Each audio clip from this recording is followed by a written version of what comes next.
Vrei să știi ce fac uleiurile esențiale?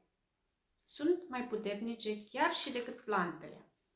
O picătură de ulei esențial conține 40 de milioane de trilioane de molecule chimice volatile. O picătură de ulei esențial de mentă este echivalentul a 28 de căni de ceai de mentă. O altă proprietate a lor sunt versatile. În fiecare ulei esențial se găsesc de la 1 la 1000 de compuși diferiți cu identități chimice diferite. Un ulei poate avea zeci sau chiar sute de utilizări diferite, atât fizice cât și psiho-emoționale. O altă proprietate susțin autovindecarea. Uleiurile esențiale echilibrează, curăță și refac. Astfel, vor susține mecanismele de autovindecare, capacitatea de a ne vindeca singuri cu care suntem înzestrați fiecare la naștere.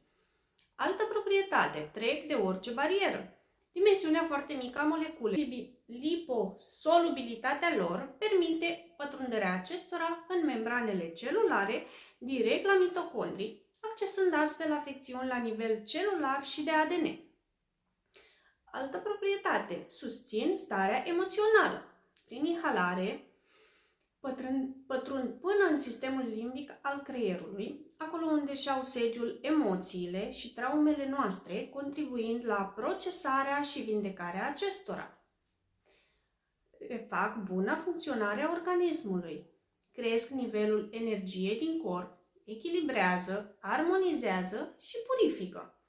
Mențin sau redau sănătatea, vitalitatea și homeostazia organismului.